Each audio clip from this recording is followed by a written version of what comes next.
Hey, hello, and welcome back to the second half of Who Are the Seaters. Remember to subscribe to the IQ channel and hit the bell so that I could tell you every time a new video is created. That would really help us. And please leave comments below on what other types of videos you would like to see. That would really help us meet your needs. So in this video, I wanted to look at how are the seaters governed. So the seaters are governed by a board, and we spoke in the earlier video that the board is made up of employees and employers of a particular sector, the government buildings, bodies that form part of that particular industry, professional bodies, bargaining councils. These people all form part of the board of the seater. So if you look at this particular diagram, the board was born first. The board then employed the CEO to begin, or his senior management to begin starting or to start employing all the different bodies. And this started way back in the year 2000 to give to implement the mandate of the particular seater. So the seater then, if one looks at the governance structures, you will have the board of management, and in most seaters they meet 4 times a year, once a quarter. The board of management has subcommittees that helps the board in performing its particular function according to the King 3 report.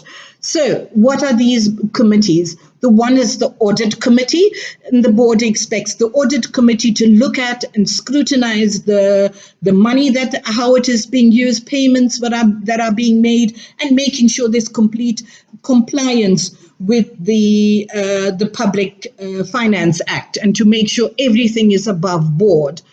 The board also often, and obviously these vary in seaters, but generally speaking, will have a quality committee. And that committee would look at whether the quality assurance functions within the particular seater is being conducted.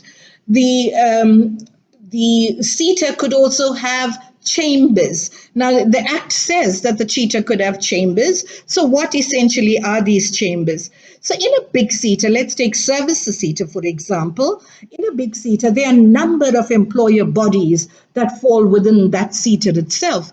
So there's a chamber for every particular sector within that industry. So you might have a hairdressing chamber. You might have a funeral chamber. I don't know all the chambers within services seater. It's just me explaining the concept of chamber.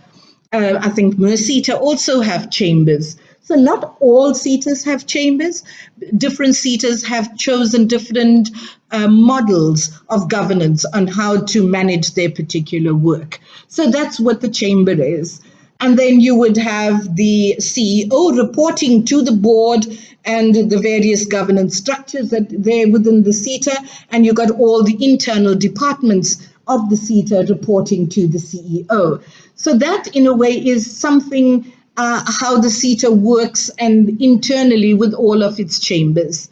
So one of the responsibilities or key responsibilities of the board is to make sure that it has a constitution. And obviously in the early years, all the boards were writing their constitutions, and nowadays it's maintaining and making changes if they need to.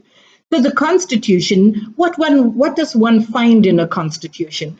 It's really how the seater is going to operationalize itself. Who are going to be the people within that particular board is determined in the Constitution.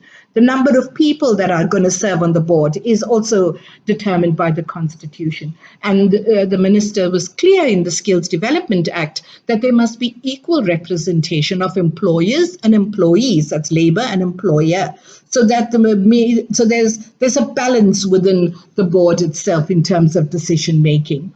And the board, then the Constitution also talks about the committees that should exist, the chambers that should exist, etc. All of this are actually found within the Constitution. And that's part of the mandate of the board of the seater.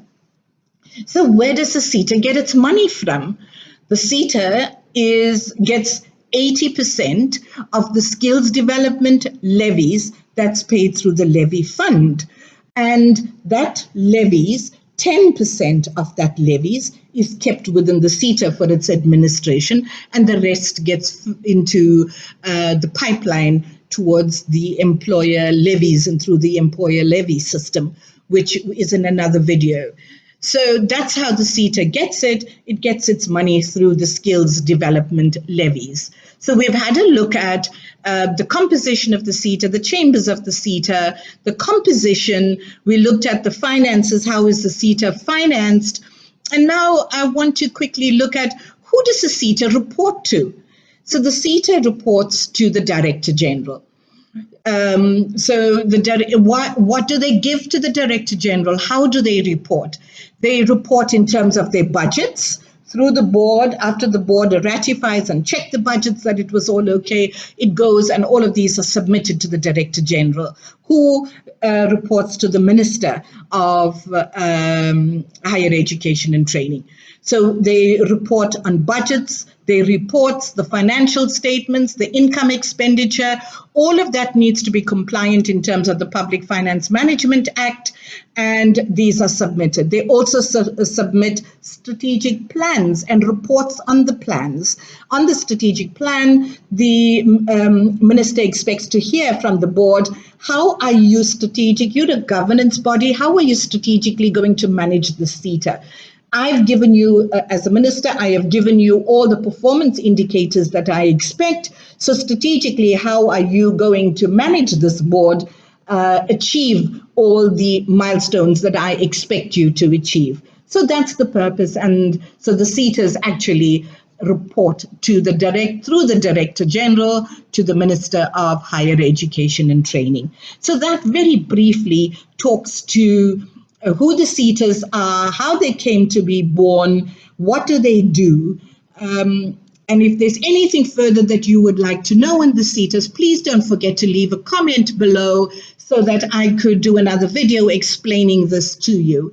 Please also don't forget to subscribe to the IQ channel so that we're motivated to get you more videos like this. Thank you very much for listening.